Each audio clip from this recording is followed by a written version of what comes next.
Amados, nós vamos abrir a palavra do Senhor em Êxodo, capítulo 20, versículo 7. Vamos fazer essa leitura. Eu vou ler primeiro e depois eu peço que os irmãos leiam também comigo. Diz a palavra do Senhor: não tomarás o nome do Senhor teu Deus em vão, porque o Senhor não terá por inocente o que tomar o nome do Senhor em vão. Vamos ler mais uma vez? Não tomarás o nome do Senhor teu Deus em vão, porque o Senhor não terá por inocente o que tomar o seu nome em vão. Vamos orar, queridos, pedir a bênção do Senhor. Pai, nós estamos diante da tua palavra, diante desse mandamento tão importante e muitas vezes tão negligenciado. E eu te peço que tu abras a nossa compreensão, ilumina-nos, Senhor, com a tua luz, Senhor, ilumina a nossa mente, vem promover no nosso coração o entendimento e um santo temor, porque nós estamos diante da tua presença e pedimos que o Senhor nos dê a graça de nunca, jamais tomarmos o teu nome em vão. Ensina-nos, fala conosco. Eu peço que o Senhor me capacite para transmitir essa mensagem com fidelidade, com unção, com poder, com graça, com fluência na entrega, tão somente, Senhor, e é o que nós desejamos, tão somente, para que o teu nome seja glorificado, a igreja seja edificada, e aquele que ainda não despertou a sua fé para crer em Cristo, que esta manhã seja a manhã da salvação para essas pessoas também, pois nós oramos em nome de Jesus, amém, Senhor, amém. Amados, o terceiro mandamento que nós acabamos de ler é um dos mais profundos de toda a Escritura Sagrada. Eu vou repetir, esse mandamento, ele é um dos mais profundos de toda a Escritura Sagrada. E a razão é muito simples. É porque o terceiro mandamento tem uma relação direta com todos os outros mandamentos da lei. Esse mandamento, não tomarás o nome do Senhor em vão, tem uma relação direta com todos os outros. Vejamos, nós tomamos o nome do Senhor em vão quando colocamos outros deuses diante dele. Nós tomamos o nome do Senhor em vão quando fazemos imagem de escultura e as adoramos. Nós tomamos o nome de Deus em vão quando não lembramos do dia do Senhor para o santificar. Nós tomamos o nome de Deus em vão quando não honramos o nosso pai e a nossa mãe, quando matamos com o nosso coração também, quando adulteramos também com o nosso coração e pensamento, quando furtamos, quando dizemos falso testemunho e quando cobiçamos. Quando nós transgredimos os outros mandamentos, nós também estamos transgredindo esse mandamento de não tomar o nome do Senhor em vão. É por isso, queridos, que nós precisamos compreender a dimensão desse mandamento e que o Espírito Santo nos ilumine para compreender e para termos um santo temor diante do nome do Senhor. Vamos meditar, queridos, nessa manhã sobre 4 aspectos importantes desse mandamento.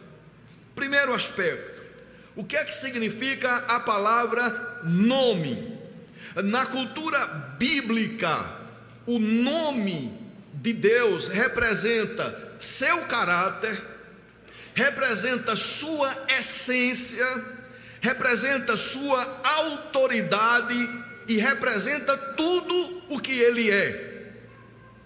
Usar o nome de Deus significa invocar sua presença e todos os seus atributos, reconhecendo sua santidade, poder, majestade e caráter. O nome de Deus, queridos, é a expressão do seu próprio ser, identidade e caráter. E aí eu preciso repetir essa frase, guarde isso no seu coração. O nome de Deus é a expressão do seu próprio ser, da sua identidade e do seu caráter. O uso inadequado ou irreverente do nome de Deus é uma ofensa grave, pois é um desrespeito ao próprio Deus, é uma afronta ao próprio Deus, é uma iniquidade cometida contra a pessoa de Deus. Usar o nome do Senhor em vão é um pecado direto contra o próprio Deus, contra a santidade de Deus. Amados, essa declaração enfatiza que a santidade do nome de Deus e a necessidade de tratá-lo com o máximo respeito e reverência. Meus amados, nós estamos diante de um tema extremamente importante, porque essa declaração sobre a santidade do nome de Deus, ela reflete diretamente no comportamento que nós devemos ter de respeito e reverência para com a própria pessoa de Deus.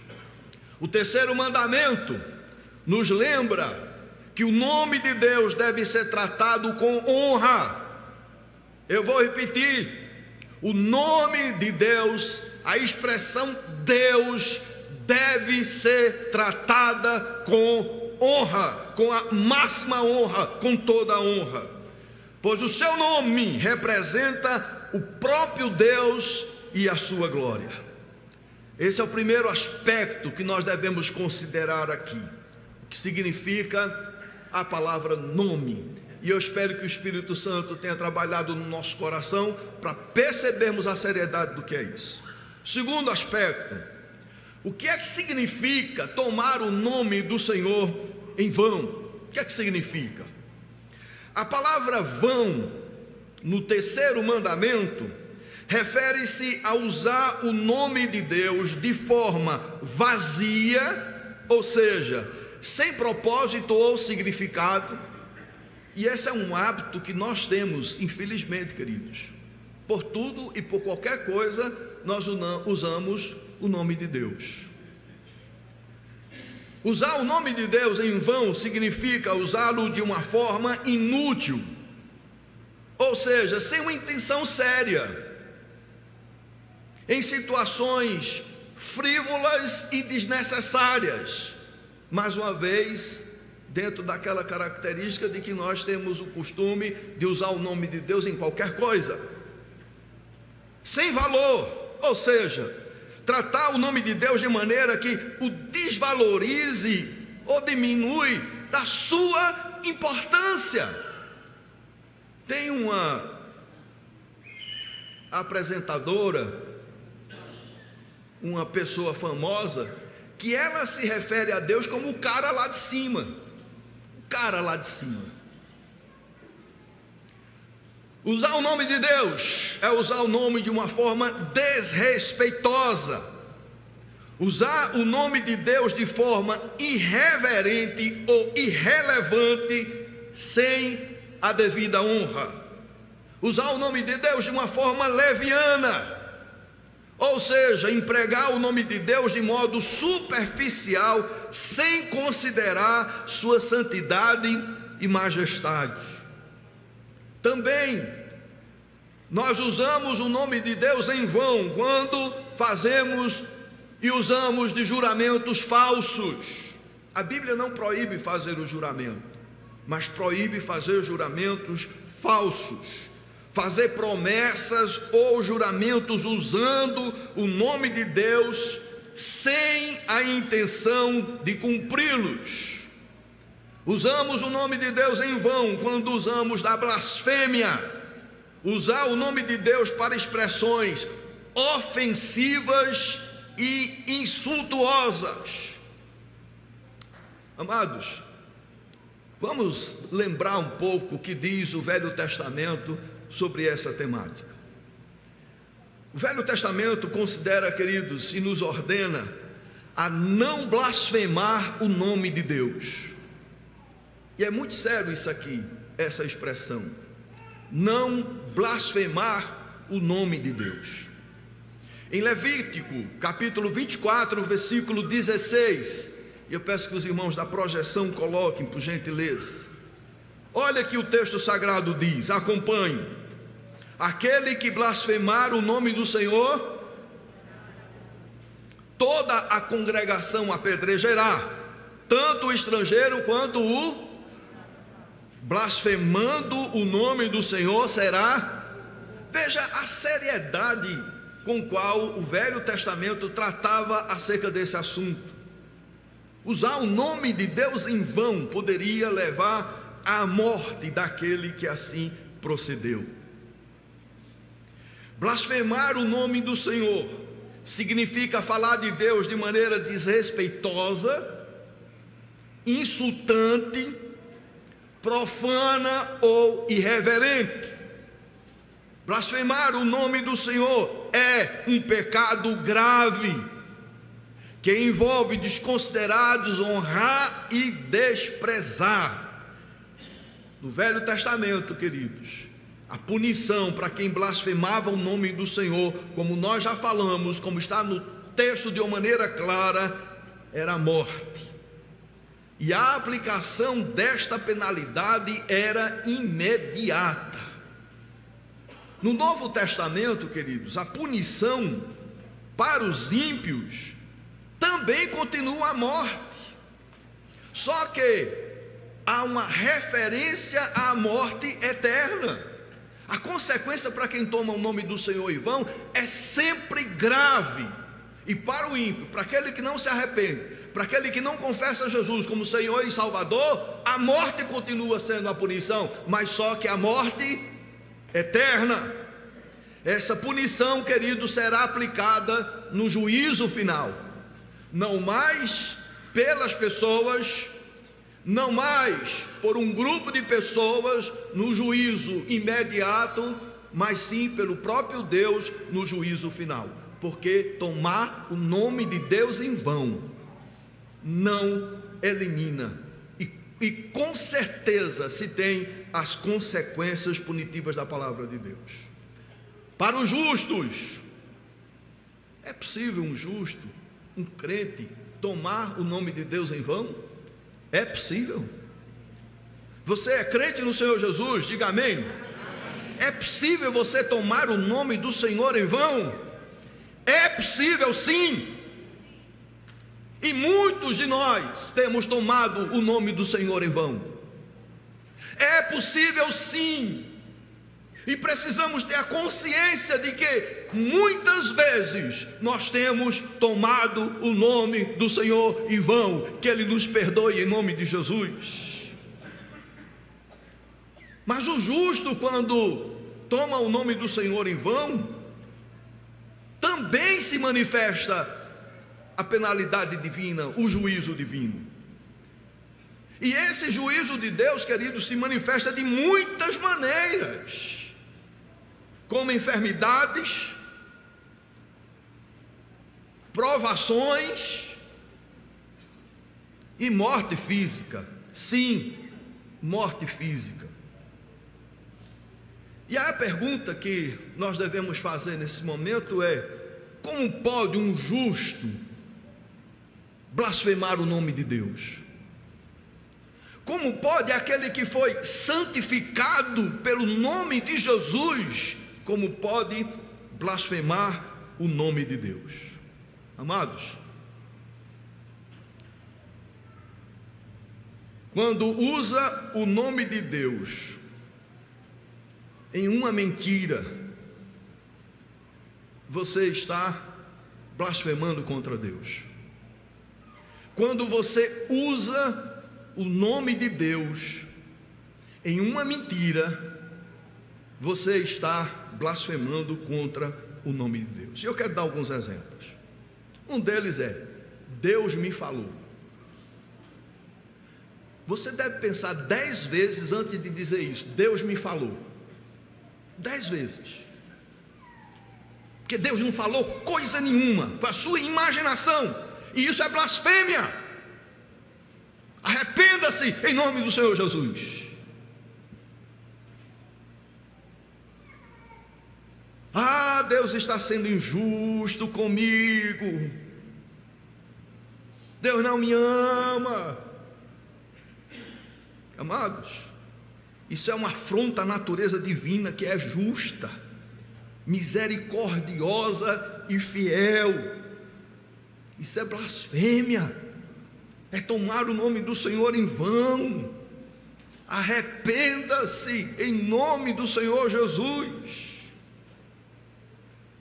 Tem pessoas que ousam dizer: eu estou fazendo para a glória de Deus. Mentira! Você está fazendo para aparecer. Você está fazendo apenas como um cumprimento religioso, para ser visto pelos homens. Isso é blasfêmia, usar o nome de Deus assim. Arrependa-se em nome de Jesus. Nós devemos pensar muitas vezes antes de usarmos o santo, sublime, excelso e justo nome de Deus. O terceiro mandamento, queridos, também proíbe juramentos falsos ou vazios. Proíbe a blasfêmia e proíbe os juramentos falsos ou juramentos vazios. Levítico capítulo 19, versículo 12. Veja o que está escrito, leamos todos juntos: nem jurareis falso pelo meu nome, pois profanareis o nome do vosso Deus. Eu sou o Senhor. Amados, um juramento falso é aquele que se usa o nome de Deus para produzir credibilidade em algo que não é verdadeiro. Em algo que a gente sabe que não é verdadeiro, a gente usa o nome de Deus para gerar credibilidade. Um juramento falso é aquele que se usa o nome de Deus para fazer uma promessa, e em determinado momento se quebra esta promessa. E eu vou repetir isso aqui, porque ela tem muito a ver com a nossa realidade. Um juramento falso é aquele que usa o nome de Deus para fazer uma promessa, e em determinado momento se quebra essa promessa. E eu quero dar um exemplo aqui, queridos. É a questão dos votos matrimoniais, das promessas que nós fizemos diante de Deus, de fidelidade mútua, de companheirismo. Nós prometemos diante de Deus, meus amados. O casamento religioso, ele é muito, mas muito importante, porque primeiro ele é uma invocação da bênção de Deus, e essa invocação da bênção de Deus é o reconhecimento de que nós não somos autossuficientes, é o reconhecimento da nossa natureza pecaminosa que nos conduz ao erro, à desonra, ao tratamento inadequado, a atitudes que desonram o santo desígnio e instituição do matrimônio. Quando nós invocamos o nome do Senhor, a bênção do Senhor, primeiro nós reconhecemos que precisamos dele para o nosso matrimônio, para a nossa família, e nós com certeza podemos contar com a bênção de Deus. Esse é o momento de invocação da bênção de Deus, e Deus é o maior interessado em abençoar a nossa família em Cristo Jesus, e Ele abençoa. Muitas vezes a gente nem percebe, mas Deus está agindo. Muitas vezes a gente não tem nem consciência da ação de Deus, mas Deus está cuidando da nossa família. Bendito seja o Senhor. O matrimônio religioso é importante porque tem esses elementos, essas características, mas também é importante porque nós fazemos diante dele, diante de Deus, as nossas promessas, os nossos votos. aonde nós nos comprometemos, não diante dos homens, nem do pastor, nem do celebrante, mas diante de Deus, que nós vamos ser fiéis um para com os outros.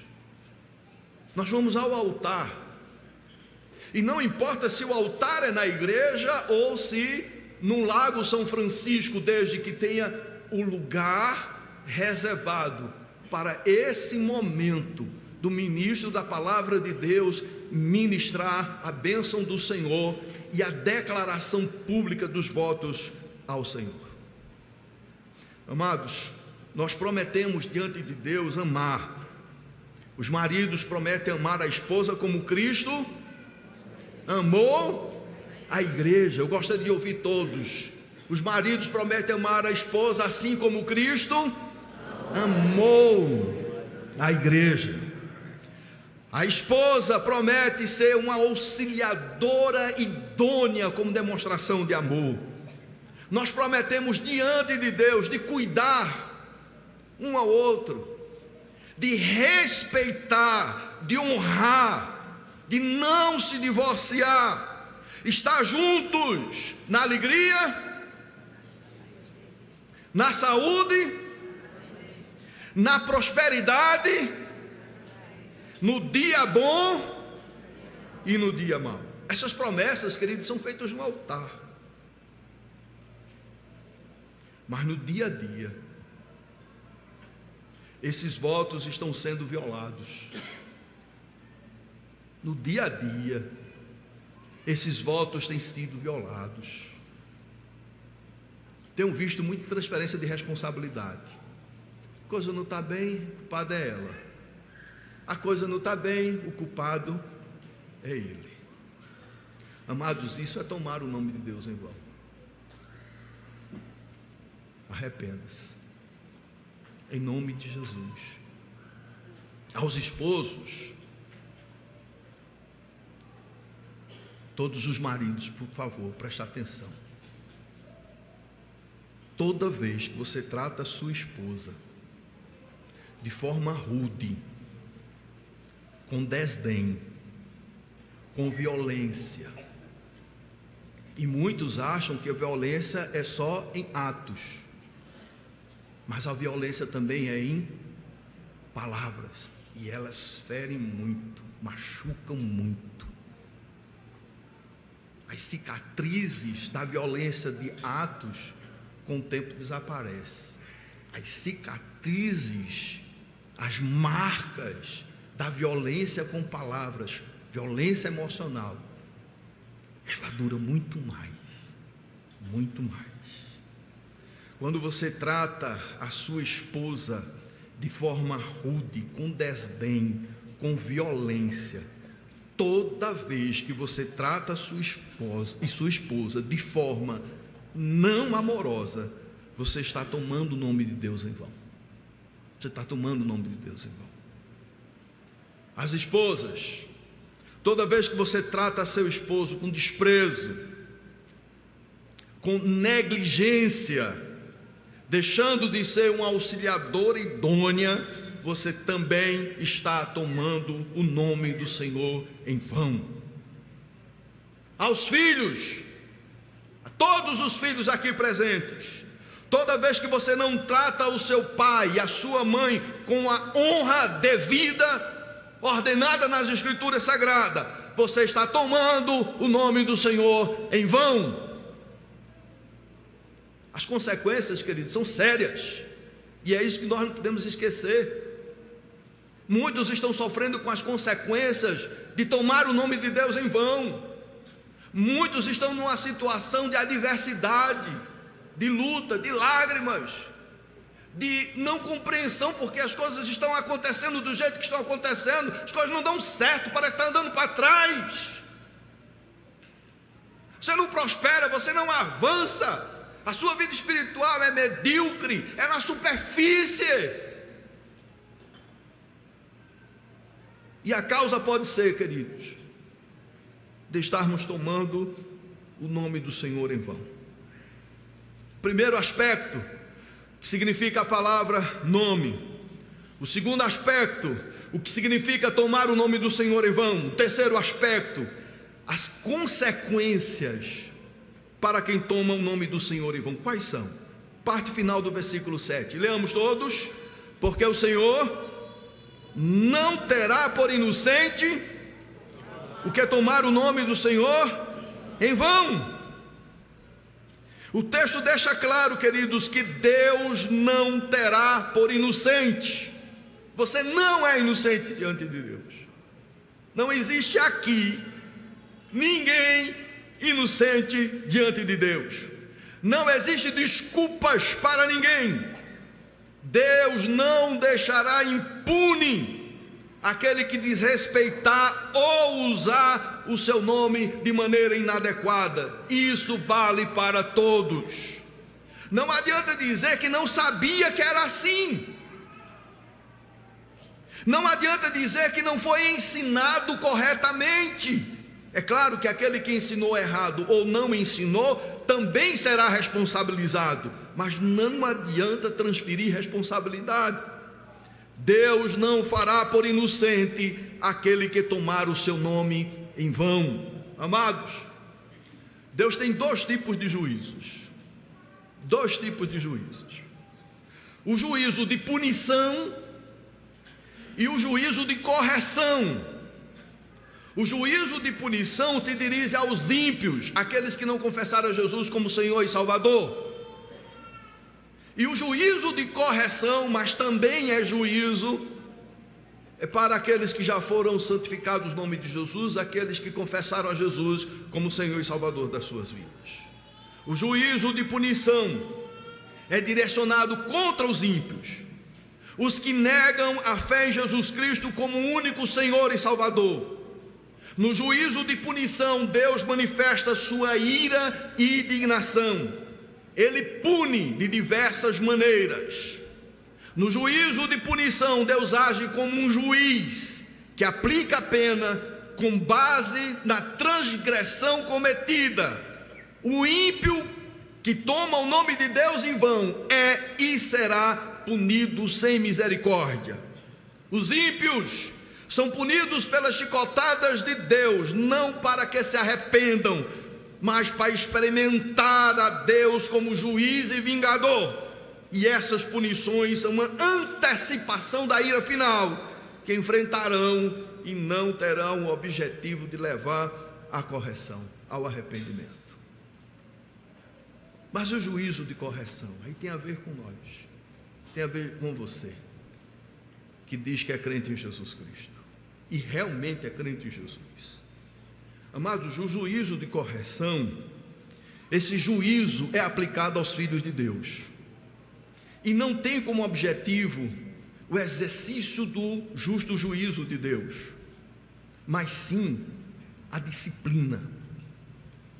Deus age como um pai amoroso, não como um juiz, isso é para o ímpio, mas como um pai amoroso que corrige seus filhos, para ensinar, mudar seu caráter e levá-lo ao arrependimento. Aí sim, esse é o objetivo do juízo de Deus para os seus filhos, levar ao arrependimento. A correção visa o crescimento e a edificação do Filho de Deus, serve como um alerta para evitar erros futuros e para promover uma vida mais alinhada com a vontade de Deus. A intenção não é castigar, mas orientar e fortalecer. Aos filhos de Deus que tomam o seu nome em vão, Deus também exerce seu juízo, mas não um juízo punitivo, e sim um juízo corretivo. O juízo de correção inclui o sofrimento, advindo de várias situações. Tem muita gente sofrendo porque está sobre o juízo corretivo de Deus. E eu vou repetir: tem muita gente sofrendo por conta do juízo corretivo de Deus. Amados, o sofrimento faz parte da didática de Deus. Deus se utiliza do sofrimento para nos ensinar, para nos quebrantar, para nos corrigir. Eu tinha muita dificuldade de aceitar isso, porque como um educador, eu sempre entendi que você ensina a base da instrução, do conhecimento, dos benefícios e adversidades, as consequências. Mas tem, queridos, uma realidade que nós não podemos ignorar: é o nosso coração duro, coração duro, e que muitas vezes a gente sabe o que deve ser feito e não faz, sabe o que não deve ser feito. Amados, nós temos um coração endurecido, por isso que muitas vezes Deus tem que mudar a didática e nos ensinar através do sofrimento. Agostinho, ele diz que os sofrimentos enfrentados pelos filhos de Deus são medicinais e educativos, e não condenatórios. Calvino diz que, embora o sofrimento sentido pelos crentes seja intenso, Deus sempre modera esses castigos para que eles não sejam levados à destruição. O juízo de punição é uma expressão da ira de Deus contra os ímpios, enquanto o juízo de correção é uma expressão do seu amor e cuidado com os seus filhos. O juízo vingador serve à punição, o juízo corretivo ministra a edificação. O Senhor não tomará por inocente o que tomar o seu nome em vão. Mas há o último aspecto que eu quero concluir com ele. O que é que o terceiro mandamento exige? O que é que ele exige? E aqui eu quero me valer do Catecismo Maior de Westminster, na pergunta 112, que diz: o que se exige no terceiro mandamento? A resposta: o terceiro mandamento exige que o nome de Deus, seus títulos, seus atributos, suas ordenanças, a sua palavra, os sacramentos, a oração, os juramentos, os votos, os atos e outros métodos de adoração sejam usados com santidade e reverência. Exige ainda que a verdade e as promessas divinas sejam tratadas com respeito e que a nossa maneira de viver corresponda a essa reverência. E aplicando, queridos, essas verdades, já convidando a equipe do louvor. Meu querido irmão, minha querida irmã, só use o nome de Deus em coisas sérias. Amém? Eu vou repetir: só use o nome de Deus em coisas sérias. Sérias. Cumpra fielmente todo voto, compromisso e promessas feitas diante de Deus. Cumpra. E dentre eles estão os votos matrimoniais. O amor nos leva ao altar, mas o que nos leva a permanecer com o outro até a morte são os votos feitos diante de Deus. Lembre-se sempre: Deus não toma por inocente o que usa o seu nome em vão. Que Ele tenha misericórdia de nós, em nome de Jesus. Vamos ficar em pé e vamos louvar ao Senhor.